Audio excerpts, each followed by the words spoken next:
Good morning, everyone. I'd like to welcome you to the Talks program here at the Swire Properties Lounge at Art Basel here in Hong Kong. This is the final day, of course, of Art Basel, so please bear with the noise a little bit as these crowds go into the galleries for the last time for this year's edition of the Art Fair.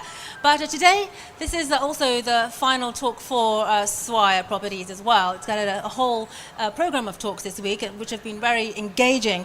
Our discussion this morning will be looking at the question, does wealth and the global marketing power of a brand result in a positive influence on art and culture? So I want to introduce myself. I'm Rosalind Chin, a reporter at Bloomberg Television, and these are our wonderful and distinguished panelists here today. We are introducing Axel de Bouffevent, style director at Martel Mum Perrier-Jouet, and she has worked on a range of collaborations over the years, including with designers and artists like Todd Bonte, Ross Lovegrove, Vix Minuz, and also Bernard Venet. We also have Elsa Ramon at Hermès, managing director for Hong Kong and Macau, and in her nearly 20 years of experience at the brand, she has worked with on a number of projects, and including business development for the company. And we also are joined today by CJ Hendry. She is an artist, and she's collaborating with Christian Louboutin at the moment, based in New York. Now, she's been exhibiting at the Fringe Club here in Hong Kong this week, and a collection called Complementary Colors, which sold out in just 7 minutes. Her work has been called hyper-realistic. So we are very privileged to be joined by these three panel members today for our discussion. So I just want to allow the ladies here to introduce themselves and talk a little bit about their brands and their work so far. So maybe Axel, you want to go first? Thank you, Rosalind. Martel and Perrier-Jouet have a very long heritage. Martel goes over 300 years, and that heritage is what makes us work with artists. I mean, obviously, you have 300 years of transmission, and we still work this way with artists. I mean, here you can see that not only we work with artists, but it started as being patterned for the arts. So, for example, with Versailles, and then we do limited editions. Here you have a little set of what we can do. I mean, it ranks from Bernard Venet to Jean-Charles de Castelbaljac or Jean Nouvel. It's not only about products, it's really about lifestyle, and this is what cognac is about, I guess. And we are currently building a legacy through revamping a bottling plant in Cognac and turning it into a cultural foundation, which will be a destination, I hope, for all of you at some point. And I hope we'll get to talk about it a bit more later. As for Perrier-Jouet, same thing. It has a very long heritage. It's over 200 years. And our relationship with art started in 1902 when one of the family members commissioned Émile Gallet, one of the most prominent Art Nouveau artists, to design what became our most iconic bottle, the Belle Époque bottle with the anemone flowers on it. So since then, I mean, since 1902, we haven't stopped collaborating with artists. It can go from people like Vix Minuz to Daniel Arsham, Aude de Glittereau, Michel Traxler. I mean, it's like every year a limited edition or installations at Design Miami, where the official champagne at Design Miami, and each year we commission an installation to a young upcoming designer who creates a dialogue between historical Art Nouveau and contemporary Wen, and then their piece go back to our house where that dialogue takes shape. Our house in Épernay hosts the biggest French Art Nouveau collection in private hands in the world. So it's really about collaborating at all levels. It can be patronage, it can be limited editions, and it can be commissioning. Elsa, I guess it's your turn.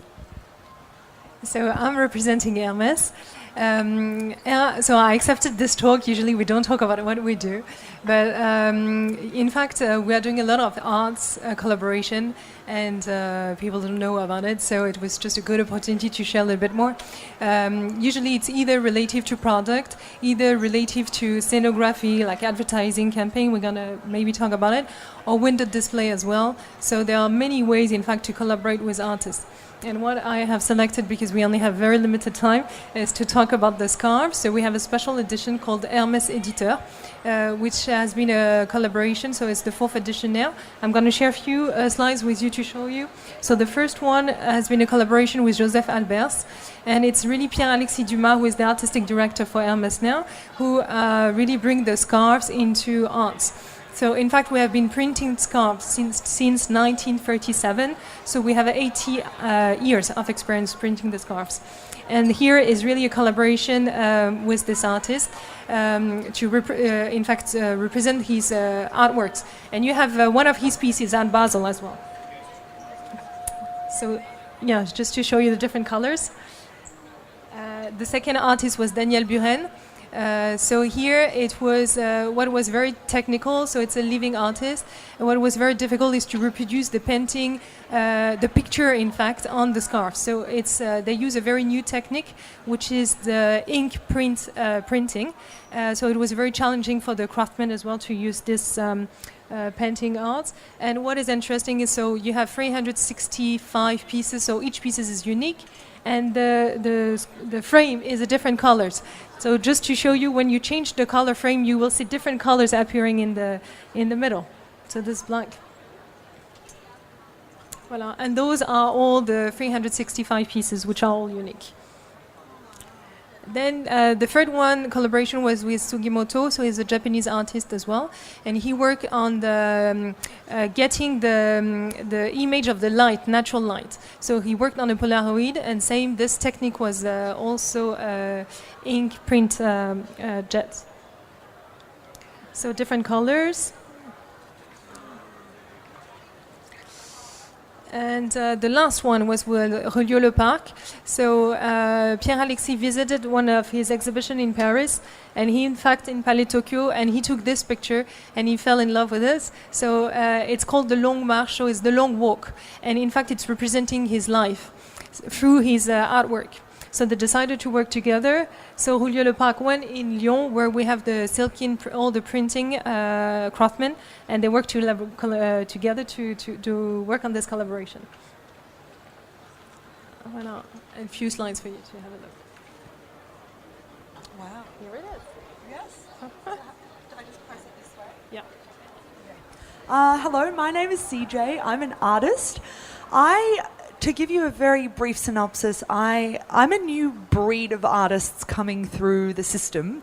I have come exclusively through social media, which even I am a little bit baffled by. It's a very unknown platform still to this day, and I went to university to study finance, so I have not been. I did not go to art school, unfortunately. But I have, during this week, I'm collaborating with Christian Louboutin, and I, for the first time ever, have launched into colour. I've never made art in colour before in my life. For the last 5 years, I've only exclusively drawn in black and white. So I'll kind of go to the next slides, and then we might come back to this. In the past, I've, actually referenced brands but never worked with a brand before. So I'll use branded products, but I've steered clear of working with a brand because it sometimes feels too much like a paid ad. It feels a little bit sterile. It doesn't really suit me.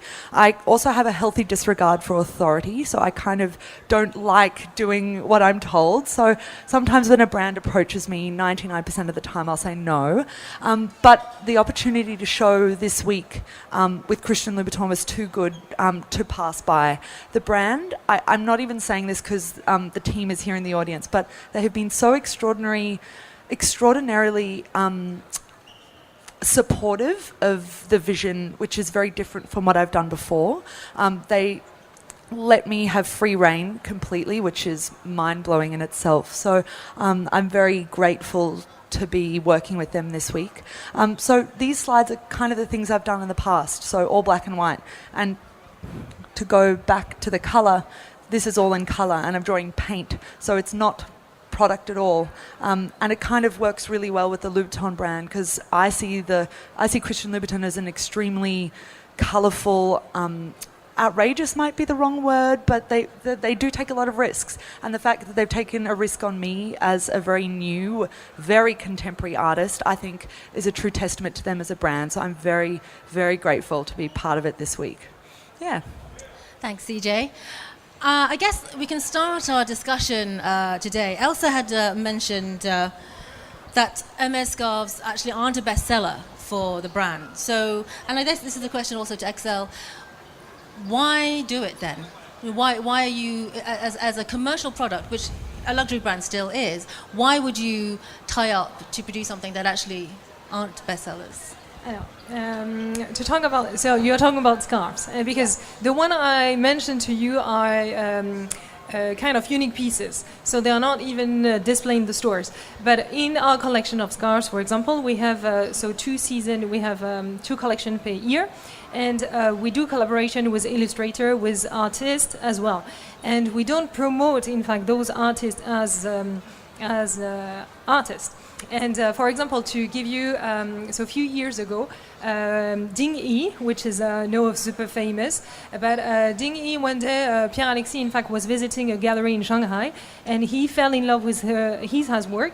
So he met him, he invited him to come to Paris to visit our workshop as well.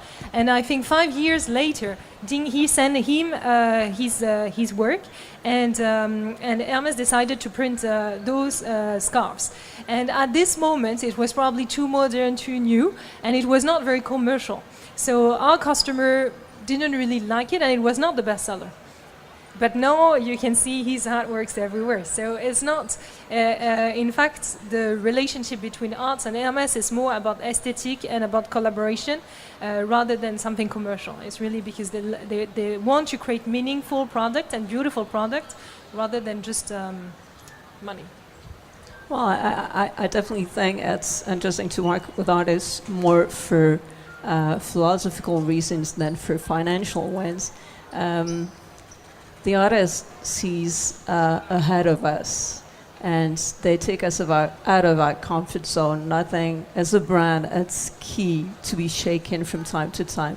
And that's a way of keeping our legacy alive. You know, it's when Perrier Jouet started in 1902 with Émile Gallet, it was not an easy move. I don't want to be the one who only kept this like in a museum. I want to make sure Perrier Jouet still makes those uneasy moves more at a philosophical level than at a business one, I guess. CJ, do you have any comments from your angle as an artist? There's so much to say in regard to this. Like I could chew your ear off for hours, but we only have a couple of minutes. So I'm going to talk specifically about Louboutin as a brand. I think the fact that I am such a young artist, I'm based now in New York, and the fact that they did take such a big risk, and this is a huge investment on their part to kind of showcase my art in the way that we did. It was very interactive as well, so it wasn't just the artworks on the wall, you walk around and have some champagne. It was far more interactive than that, which is something I'm really proud of. So I think for me, and I think what Louboutin and I really, gelled on, please forgive my wording, gel was the first thing that came to mind, was the fact that I do want to make my work more interactive. It is 2D and it is a drawing, but I want the viewer to come in and experience art in another way. So what we did, we got their very famous So Kate high heel, molded it, and we made 500 crayons out of the high heel. So there was a big pile of high heels, multicolored high heels in the middle of the room, and you as the viewer were encouraged to pick one up and go and draw on the walls. But that's a little bit of fun. It takes you back to when you were a kid. I don't know if you ever did this, but I did. I was drawing on the walls and really annoying my mum. So it was a really fun, childlike way to be involved in art and take you back to when you were a kid and just go crazy on the wall. So for me, that was really special. So you've said, both Excel and Elsa, that the collaboration with artists is often for philosophical reasons other than commercial reasons. But often we do know that the customer who buys art is often the same customer that buys luxury goods. You're at that end of the scale. You're at the high end of the scale, just because of the financial terms involved in that. So often hitching yourself to an artist is a way of giving yourself some more sort of avant-garde, some cutting-edge kudos in society. Would you say it's in some ways a cop-out? You're sort of taking a shortcut to making yourself more on trend by collaborating? In fact, for us, I think collaborating with artists, it's a very, very, very long process. So it's not at all a shortcut. It's very expensive because it's super long, and it's because because it's really a collaboration. So it can take years before something really realized. But in that you're sort of investing in making your brand more of the moment, because you're, for example, when Louis Vuitton collaborated with Murakami, for example, it's already propelling itself because you're tying your name with that artist, and also propels the artist at the same time. Would you say this is like a sort of fast track to do it, rather than building up creative ideas of your own as a brand? I can't speak for the others, but as far as Perrier and Martel are concerned, I think it's more being ahead of the curve than being on trends, what we look for. And because of our heritage, I mean, I think when you're 300 years old and when you're 200 years old, they're not trendy brands. I mean, they've been there forever. So we have that amazing anchorage. And that root makes us, creates the credibility for us. I mean, we don't need to pretend. I think it's ahead of the curve is interesting because, as I was saying, artists are ahead of the curve and their way of thinking, and they propel our brands in the future. Okay, may take a bit of time, and as you said, sometimes they're not commercial offers, but before it becomes commercial, and this is what I think is super interesting. They're teaching us how to think ahead of the curve, I think. So, CJ, I mean, you've worked with Christian Louboutin now. I have two very quick things to say on this note. I actually don't think it's a cop-out. There's two things. Art, in my mind, is the ultimate form of luxury. We can go and buy handbags, shoes, jewellery, all the rest of it, but there is art that far exceeds any handbag price point, any shoe price point. So for me, art is something that at the very highest level of luxury. I think it's actually probably hardest for the brands to choose who to work with. There are so many gifted and extraordinary artists now in 2017, probably more than there ever have, because now it's easy to access art in terms of the way you can see it, and you don't just need to go to a gallery anymore or art fairs. You can view it online on social media. There's so many ways I can't even begin to explain. So I guess you guys have the hardest job and deciding who to work with, and then also there are so many gifted artists. Who do you say yes to? Because you're also aligning yourself with their brand. An artist is a brand. You don't want to align with the wrong artist because it could be detrimental for the brand, I think. And that actually was my other question, was choosing the artist to work with. Because in some ways you could be picking someone out of obscurity to launch into relative fame by working with your brand. But also there is the accusation that by picking already well-known artists, you're just increasing that gap, which is already seen in the art market, where the high end is pulling away. So the high end, the well-established artists, the blue chip ones, which are already well-established, maybe leaving the lesser ones behind. So how do you choose what kind of mix in order to leave, a heritage or a legacy? It's once again, I think the heritage gives us the key to that question. If I can take the example of Perrier has that very deep root in Art Nouveau. Both the bottle designed by Émile Gallet and our collection in the house are the testimonials of that root. I'm not interested in pastiche. I'm not interested in faking Art Nouveau today. I'm looking for artists that have in their DNA the ethos of Art Nouveau. Basically, it has to be studio-made work. But I mean, today's studio-made can be highly technological. I mean, it can be digital and still a studio-made. It has to be studio-made. It has to add beauty to everyday life. it has to be inspired by nature and its processes, and it has to blur the boundaries between disciplines. These were the 4 key pillars of Art Nouveau, and it's super interesting to see that it echoes very deeply with lots of artists today.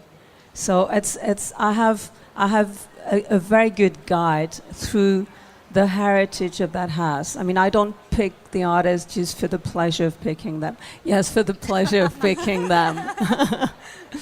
But do you have a certain number of artists that you a year that you decide to work with? Is there sort of is it going to be 5 this year or 3 this year, or does it just depend on what you decide to stumble across? Well, there's at least one we pick every year for Design Miami, because we do that commission. But on top of that, yes, for 3 years we commissioned at the London Design Festival, at the V&A. I mean, we're a very small team, to be honest with you, and we do as much as we can. There's a limit to what we can do, unfortunately. I would love to do more because, as you said, there's so many wonderful artists I would love to work with. The limit is what we can do. Père Jouet is not a big brand, so it's a house. It's a boutique house, so we're doing the best we can. It's super important to create that dialogue and to have time to really dig into the work with the artist. I mean, it's not just I send you a brief and that's it. No, we spend a lot of time with them. So it's important to be able to spend that time with them. Elsa?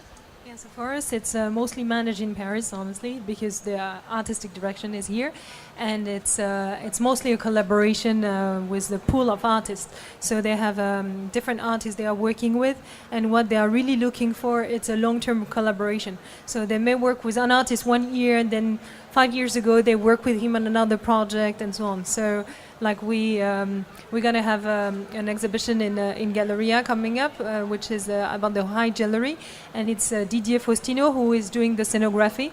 And in fact, he is an artist that Hermes worked with a few years ago in the Edge Box in 2005. So they have this kind of pool of artists. They work on different projects, and it's a really long time commitment. But how do you? Sorry. You know that by working with somebody, you are putting them firmly in the history of your brand. So, what is it about that particular artist? What are you looking for? I think, is it that their philosophy matches with yours? Is it just the design aesthetic matches with yours, regardless of the philosophy? Which parts of it?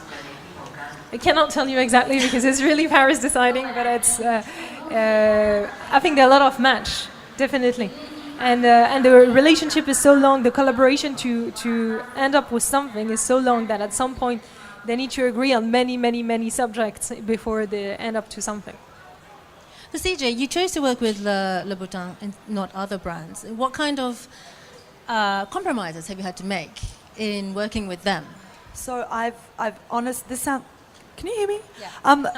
I've actually never compromised. That sounds so lame. Like I said, I have been approached many times to work with a brand. This is the first time I've ever worked with a brand. Like, it seems bizarre. I do reference product from other brands, but I don't go through their system. I don't ask for approval. I'll buy it, I'll destroy it, I'll do whatever I want to it, because the moment you go through the approval process, it can be a yes or a no, and then it's not a true idea. So half the time I said, no, catch you later. But with Louboutin, what I found so very extraordinary, I said, look, I kind of want to do colour. I don't want to draw product. I want to go in this other direction. And they said, great. How do you want to do it? They left it completely to my team and I. So that I said yes because of that. So it was very, very a lovely experience, actually. You did say something before about brands working with big artists and just kind of making it all bigger and better. I just think that's how it is and that's how it should be. Think of the big dealers and galleries, Gagosian Pace, White Cube, they're all enormous. They don't just sign any artist. It's not about giving everyone a go. It's about their brand. They're not just going to sign any artist because it will destroy what they're building. As with brands, fashion brands as well, they're not just going to sign or collaborate with anyone. I think it'd be detrimental if they did that. So they do need to really wean out what isn't going to fit well with them and what is, and I think that's very important. So, yeah, the big artists will always get, fortunately or unfortunately, always get more airtime. But in terms of the question that we're looking at today, which is, does the wealth and global marketing power of a brand result in a positive influence on art and culture? Could that be perceived as a negative because you're always promoting a similar cohort of artists? Yes, I guess so. And that's why, for me, I'm so privileged to be working with Louboutin, because I'm not part of the system. I'm very much out of the system. I'm part of it in that I'm circling around it, but I'm really not inside it at all. So for Louboutin to work with me in such a direct, open manner is lovely, because they are really supporting a whole new wave of artists that are coming, that are starting to come through. And it's a bizarre, I am part of a very bizarre group of artists. Even I don't quite understand the direction that we're moving in, but it is what it is, and social media is a very ugly and very hungry beast, and you kind of need to go with it. So the fact that they're supporting me is a true testament to them as a brand, I think. Well, once again, I can't speak for the others, but as far as Martel and Perrier-Jouët are concerned, we more have a patron attitude towards artists, and it's more about supporting young upcoming artists than really going for big names. And when we go for big names, there's a reason why we go for big names. It's just that they fit so well the brand that it would be just pity not to go for it. It's interesting because there's always been patrons of the art. I mean, you go back to the Renaissance, and yes, the Medici were amazing patrons, and today it has moved to something different. I think you can consider brands as patrons because the patrons as they were and the Renaissance are not there anymore. I mean, it's I think there's the face of the patron has changed, but whatever happens, you need patrons in the arts. And it's a way to support arts, as you said. So in fact, for us, we are not communicating specifically of who is doing what, but there are so many artists involved in all the products, whether it's product, project, window.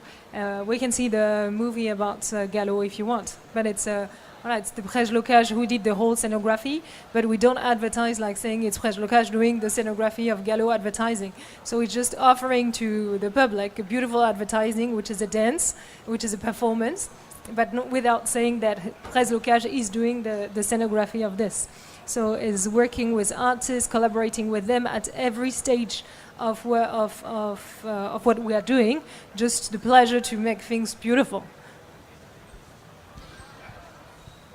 Well, and I guess not only you offer to the public a beautiful art, but you give him an opportunity to express his art at a different level and with a different audience.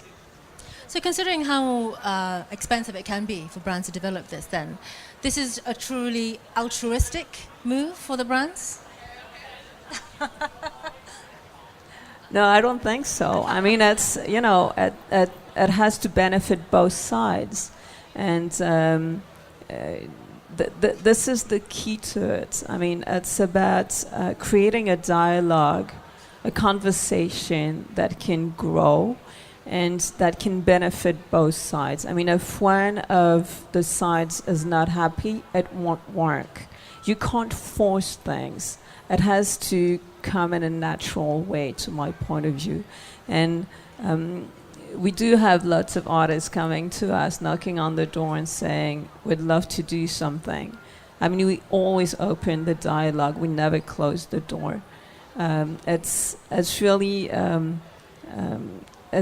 it has to be beneficial for both.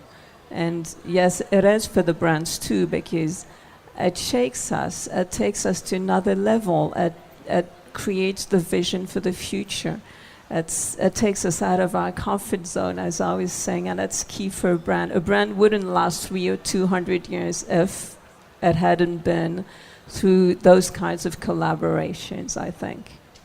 So the fact that collaboration between an artist and a brand may have a positive impact on art and culture into the long term, into legacy and heritage as well, is it a byproduct then, or the fact that it's beneficial to both the brand and the artist?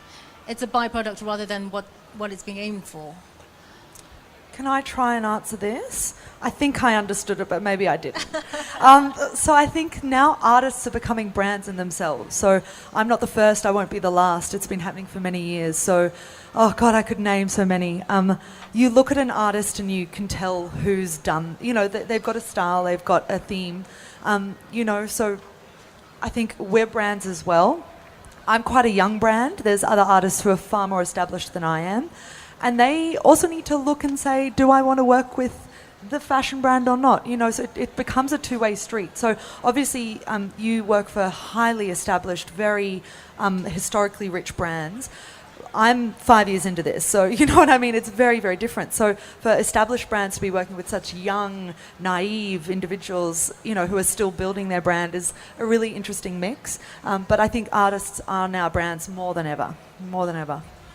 Well, they've been brands for a long time because when you think of Picasso and Leonardo, and they were pretty much brands, I guess. Yep. When the brands work with an artist, and you talk about collaboration, you talk about a dialogue, how much does the artist have to change to conform to what the brands are trying to do or the message they're trying to make? Well, never, ever. Ideally, of course. No, not ideally. I mean, it has to be never, ever for one reason. If the artist is well chosen, and if we open up the dialogue well enough, there's absolutely no way there's a compromise in the end. And whatever happens, if there's a compromise, it's not a good work in the end. And it doesn't benefit well anyone. So I think choosing the artist and giving him, it's never a blank page. There's a brief to start with. And if he falls in, the brief is, let's say, a kind of frame, but artists love playing with the frame and pushing the boundaries, and this is what we expect from them, to be honest.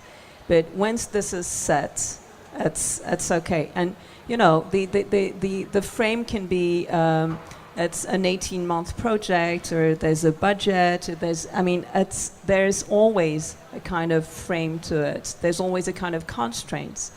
But then once this is set, I think they have total freedom, and it should always be like this. Because if not, it's a compromise and it's no good. I cannot. So would you say you're confident then in that the brands that you represent, that you work for, have a positive influence into the long term in terms of culture and art? Definitely.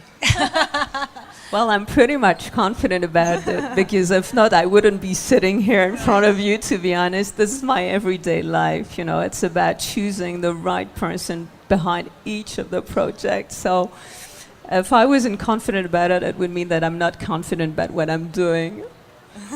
But what are the negative aspects of it in terms of you are picking an artist or several artists to promote in a way? Okay, for me the negative aspect is that there's only 24 hours in a day, and I wish I could do more, I promise. I think for me the negative, it can be a fine line. It can look too much like an advert, too much like the artist. There are some artists who compromise, and bravo to them. I don't know about that life. I really don't have time for it. But when artists compromise, it definitely becomes, it's actually quite obvious. You'll know it. You will have seen it. It becomes this artist who kind of stands in front of, or like does something that doesn't look like their style at all, and it's quite awkward to be a part of or look at.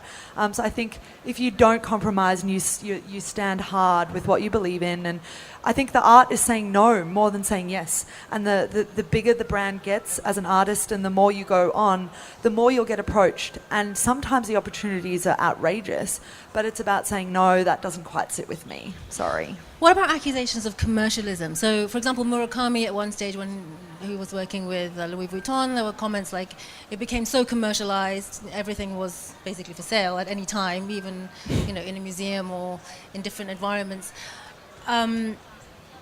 Is that a negative or not? Warhol did Because it. you're still trying to sell stuff. It's not what we ultimately. do. Well, and once again, it's super difficult to talk for the others, but I mean, we should remember that when they commissioned Murakami, he was not as famous as he is today, and that commission did a lot for his fame. And I don't know if this is an answer. It depends on the artist. There's some artists who are extremely accessible. They're still very well known and doing very well, and then there's a lot who are inaccessible. It depends on the direction of the artist and and it's also, like I said before, the working with the gallery and the dealer as well, and the direction they wanting to go to as a partnership, and then whether or not they even want to work with brands. There's some enormously, outrageously huge artists who will never touch working with a brand because it's just not part of their aesthetic and what they do. Depends on the person. I just want to ask whether any of you have any other comments to make on the discussion that we're having before I open it up for questions to the audience. Well, for me, the most important thing is that it's about trust. And when you trust your choice of artist, and when the artist trusts the house he's going to collaborate with, then it ends up being a beautiful collaboration. Yep. Everyone agrees on that point then? Yes. Okay, I just wonder whether anyone who's been part of this discussion today would like to ask any questions to Elsa, Axel or CJ. All very quiet. Well, actually, maybe I'm not the most appropriate person to ask because if some of you know me, that I've been very involved with brands and art, for a long time.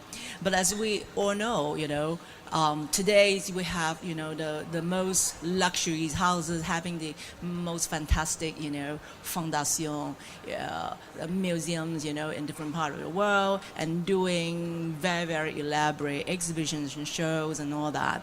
And trying to be devil advocate, how do you feel that is the impact that luxury houses nowadays, as like CJ mentioned, actually art is actually the probably ultimate luxury, and it is one of the major competition between luxury houses in terms of art nowadays, rather than product innovation, designs, or it is a new phenomenon. And how do you see that as the impact of the houses, and how to see the impact to you as an artist as well? Yeah, as an open questions for discussions. I don't quite even understand that question, but I'll answer it in a little zhuzhy little way. Do you have anything to say? I'm trying to think of how to answer it. I think I'll just say some words. Maybe that's a better idea. Brands are so powerful, more than ever. There is a lot of competition. I'm speaking on behalf of brands, not artists. There's a reason why you'll go and buy this X bag over Y bag, X shoe over Y shoe. It's because of how they've positioned themselves, and how they might be building and growing and collaborating. I'm not sure. It's about choices and how we perceive the brand as well. And then back to art, might be a reason why you might buy this artist over that artist. I'm not sure. They are so powerful. 2017, I don't know why it seems more bigger than it has been. Well, I think that there are two sides to it. I think some brands act as institutions today, and it's probably because institutions don't do the work anymore. I mean, I don't know. And yes, things are shifting, but then there's another way of doing it, and I'm going to speak for my house now. I was mentioning earlier at the very beginning of that talk the Martel Foundation and Cognac, which we are literally opening now. It's a totally different approach. We won't have a collection. It's not about acting as an institution. It's truly about that legacy we have. First of all, the tangible one. I mean, we have that 1929 Bauhaus building in the middle of nowhere in France, and I think it's key that we keep that heritage alive. And we bring into that building a platform for artists to express themselves and meet. It's about legacy and it's about transmission. And transmission is, Cognac wouldn't be here today if it wasn't about transmission. It's only word to mouth that they learn how to make it, and it takes 30 years to learn how to make a cognac. So imagine, once you've learned, you have to teach to someone. So we're creating that platform as a hub for artists to meet and to create together. And it's a very different approach. I mean, it's not something that is going to be put in everybody's face, and we're not going to be acting as an institution. We're not going to be a museum. So I think it's once again more about being patron of the art than really using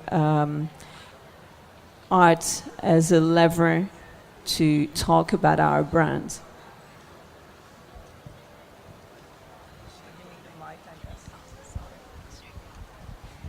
A couple of years ago, I've been thinking about, all the major brands, they have commissioned, famous architect in the world to build beautiful store. Then looking at Renaissance, right, you have Catholic Church, and then you have the best artists, building this, amazing monument that all the tourists go to, Rome to see it. And maybe you can comment on that from the museum that, owned by, the founders or the store design funds. And what is your view on that, going forward from architecture, sculpture, and store design perspective, and how that connect into the art world? Yeah, it is definitely connecting to art. When you ask Franck Guéret to design a museum of your foundation, I mean, it's beautiful for everybody. So, and for us, for Hermès, we are working with one agency which is collaborating with Hermès. It's Renat Dumas, RDAI, Renat Dumas Architect Intérieur, and they are doing the inside of the store and the outside of the store. And we have one exception with Renzo Piano in Japan, who built the whole store. But it's true that it's a way to bring art in your store, whether it's outside and inside. And why not? Well, it's a way of bringing culture to the public space, I think. And once again, yes, it's a way of being patron of the arts. The Martel Foundation, we chose not to work with a brand architect, I guess. There's a heritage there. We wanted architects able to understand that heritage and propel it into the 21st century, but with a lot of respect.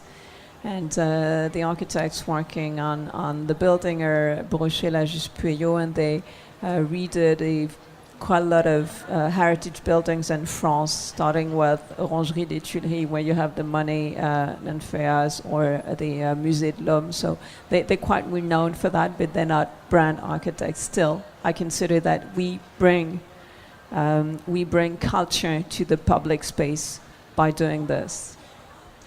As I think it was Elsa who mentioned earlier, there are, of course, an increasing number of foundations of brands getting involved in building museums, galleries, or even contributing to fixing old heritage. For example, the Trevi Fountain, the Spanish Steps, in Spain, in Italy. I guess it depends on whether you think it's a negative for brands to get involved in rescuing heritage or making art available to the public, where public institutions are either unable to do so because there isn't enough money, or they're reluctant to do so for other reasons. Is it necessarily a bad thing that names, whether it's a luxury brand name or a bank or any other institution, gets involved in providing this kind of art available, making it available to the public? I mean, that's a question, I guess, you can think about. I- Well, I think I have a very personal view on this, but culture is the one thing that brings people together. Whoever pays for it, I don't care. We need to bring culture to the world. We need to bring culture to the others. It's the only platform where people share whatever happens. That was my statement for today, guys. Does anyone else have any questions that they want to pose to? Yeah? Well, there are many areas of improvement that we can make in terms of art and specifically art education. So there's often a disconnection between an art student and a career of being an artist. So I would like to ask if there's anything we can improve on in terms of the art education right now to bring up the level of the artists of the future. Are you an artist? I'm currently a university student. Oh, Yeah. studying fine arts? Definitely, No, definitely not. Okay. Yeah. I'm going to jump in here, although I'm extremely unqualified to be talking, so bear with me. Take it with a grain of salt. I did not go to art school, but I did go to university studying something completely different. I wasn't too good at that either. But I think with art school, there's always going to be a place for art school. I think you learn an extraordinary amount. History, there's so much to learn, and we'll always still be learning no matter how old we get.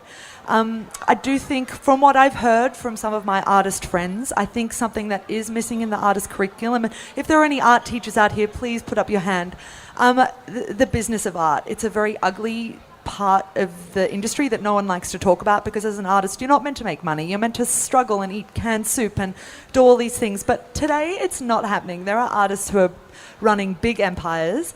So I think the business of art is something that is not taught. Maybe there's a reason that it is not taught, actually, the more I come to think of it. Maybe it's something you have to learn and develop on your own, because then otherwise we'd build a whole cohort of commercial artists. I don't know if that's a good thing or bad thing. But for me, from my artist friends, they do say that's something that they don't understand and they really want help with, is that running a business side of art, because that's a big part of continuing to be an artist, is to be able to pay for the things that you need done. Well, if I may, as a former art student and art teacher, because I've done both, yes, there's a lot of improvement to be made, you're right, but life is the best school for art, I think. So learn as much as you can at university, but then learn from life, and that's it. Be open to the others and don't compromise. Do we have any other questions? 'Cause I think that is a rather nice note to end this discussion with, talking about the marriage of business and art, and whether it leaves a lasting heritage for future generations, whether it's through collaboration, whether it's through foundations, or through rescuing public heritage, or just producing scarves or other work for the beauty of it. So I just want to say thank you to our three panelists here today, CJ, Thank you. Axel and Elsa, Thank and you. also to Swire and also Art Partners for helping to put together this program of talks that we've had all through this week at Art Basel. And hopefully today's discussion will give you something to think about if you are going through the art galleries today here on the last day of Art Basel. So thank you very much for joining us today for our discussion. I hope you enjoyed it.